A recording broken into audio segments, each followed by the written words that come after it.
Hey guys, this is Thomas Brown, and welcome to the Thomas Vision Podcast. I'm a filmmaker currently based in Atlanta, and this podcast consists of conversations with the professionals I meet along the way. Guys, Thomas Brown here with the Thomas Vision Films Podcast. I guess that's what I'm calling it. I'm here with Jan Hill. You have a new company name now, right? I do.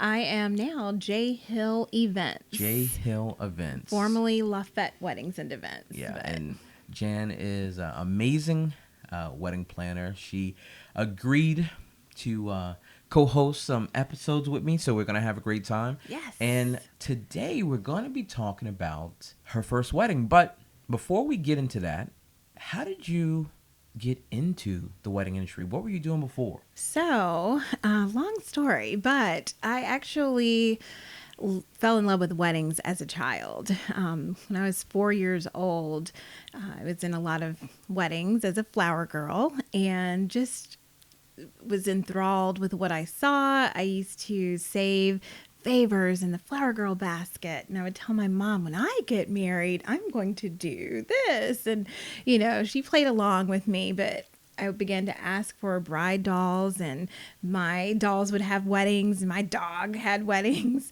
But my parents liked to entertain when I was growing up, so I would definitely assist with that. My mother put me in etiquette class when I was in second grade. So it's kind of been a thing for me to plan since I was a kid. And as I got older, I became that go-to person for friends and family to plan weddings. If they had etiquette questions about how to invite people or how to set something up, I was that person. So you were always planning. I was always planning, but didn't really see it as a career option until a lot of the television shows, the reality shows like Platinum Weddings and Whose Wedding Is It Anyway started to show up. But I graduated from college and was an English major with the print journalism minor. So I actually was a business researcher and writer for a newspaper back home for a few years before joining the insurance industry. And so that's where I spent a lot of time in corporate America. But all along, I was planning parties and weddings for friends and family before starting my own business in 2006 as a side gig. What do you love about the event industry?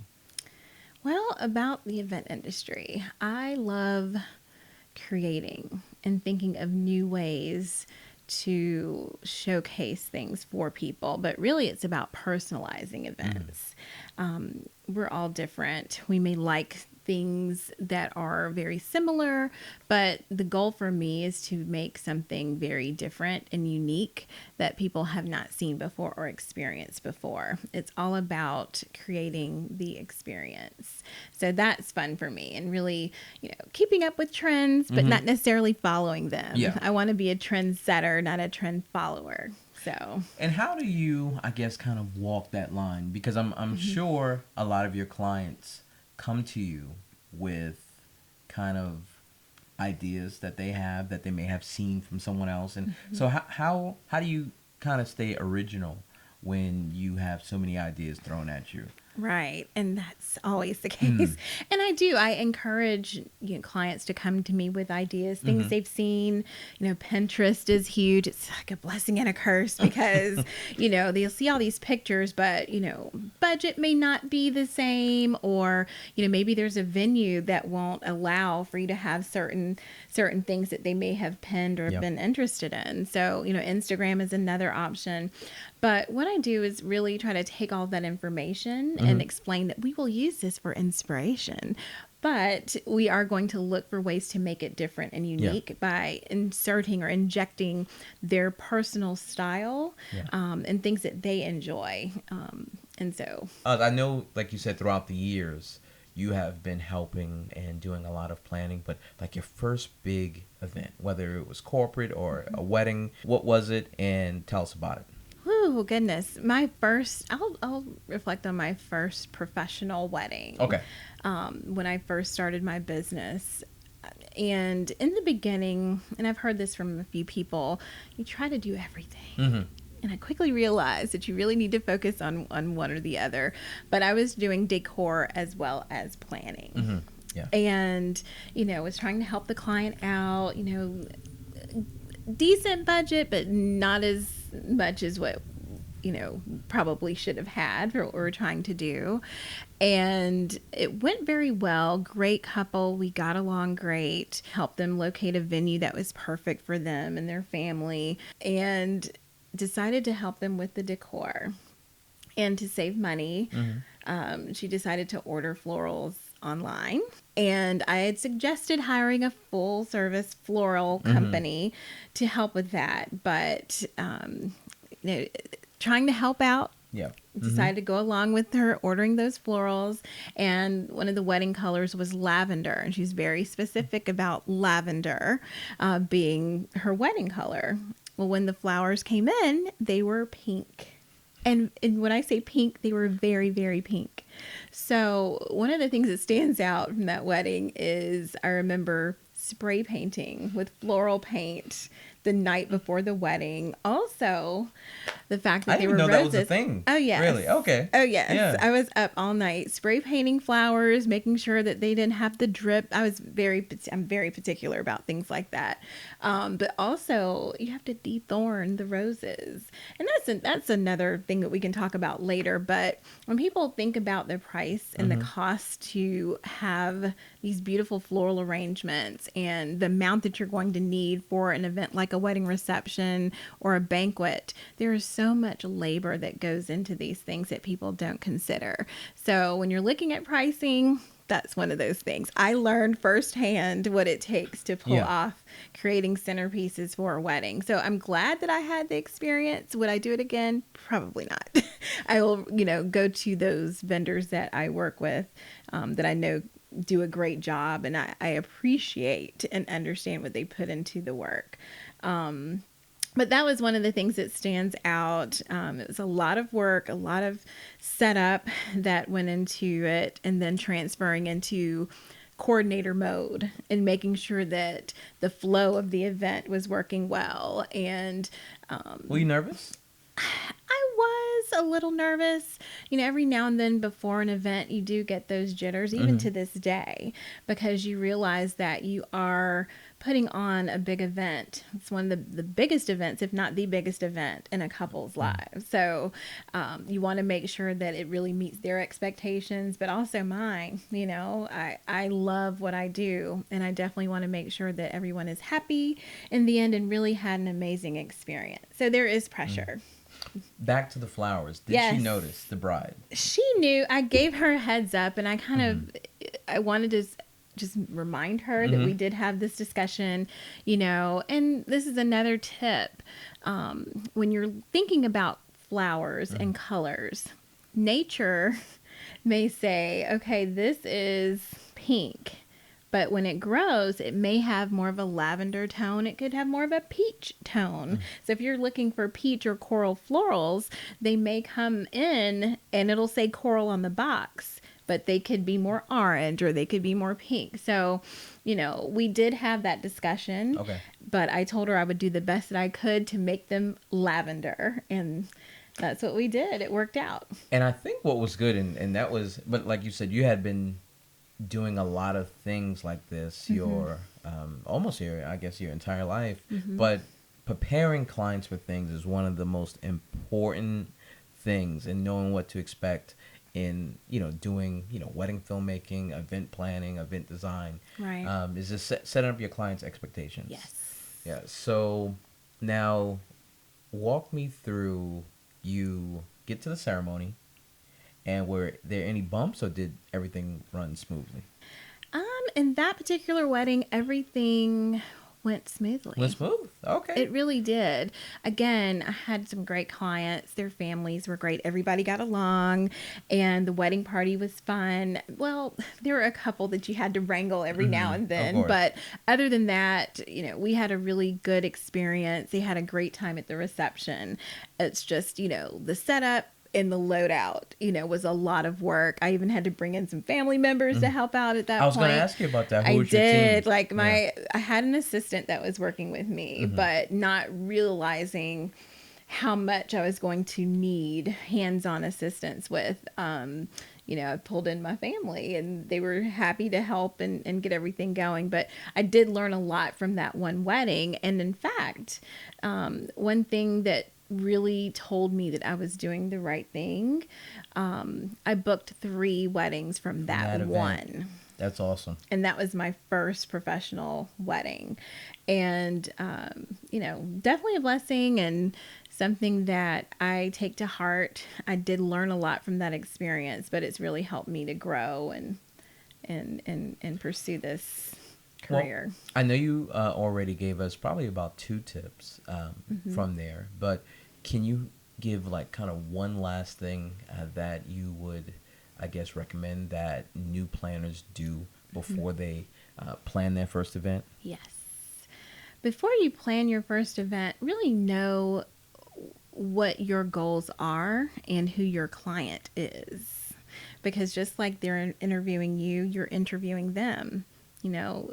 Take some time to think about who your ideal clients are, list their what type of job they do maybe, or where they shop, what their interests are, what types of weddings or events that they would like to have. And then you're able to kind of hone in and target those specific clients, and they'll be a good fit for you just like you are for them. Maybe not even after your first event, but maybe after your first 5 events that help things, run extra smooth. Well, let's see. Definitely setting expectations. That you mentioned that before, but no, you mentioned that. Oh yeah, well, that's you true. mentioned that. Well, setting those expectations for sure early on. Making sure that you're on the same page in terms of your process and timeline. There are a lot of people out there that are project managers and want to micromanage. That's not necessarily my client because I do have a system or a schedule in place or a planning timeline that I like to follow that I feel works good for me. And some people like try to come in and change that or rush and try to book everything at one time. And, there's a process and there's a way of doing things that are beneficial, and not everyone understands it unless you're in the industry. I would say, making sure that you have good support and good vendors that you've made relationships with. I'm nothing without my frienders is what we like to term it. There are people that I looked up to and researched before I started my business and tried to get to know and follow and say, yes, I'd love to work with that person. I love their work. I love what they do. Let me see how I can make a connection and learn from them. And then we ended up becoming good friends and vendor friends. So you have to have good partners on your team that are interested in supporting you, and you can support them as well. Let's see, what else? Well, I did have one question too. I know it was probably hard in the beginning separating like the full event planning from the day of coordination, because I know from hearing from a lot of other planners over the years that a lot of people will hire you day of, but they really need the full scale. How did you kind of wrangle, that in and set clients, I guess, kind of put them in place, said that, listen, you got day of, you're getting day of, and you need full. Right. Like, how did you set those expectations?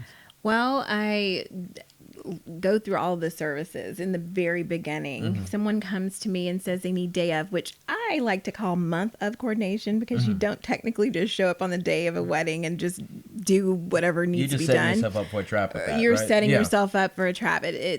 For me, for month of coordination services currently, and that starts a month out. And at that point, everything should be set and done. All of your vendors are booked. The decor is already planned. And what my team does is we'll go in and reach out to the vendors, make sure everyone is on the same page in terms of what they're supposed to be doing on that day, what the expectations are. We do a final walkthrough on the day of the wedding, or not on the day, I'm sorry, about a few weeks prior to the wedding. Create a wedding day timeline and, execute the rehearsal as well as the day of the wedding.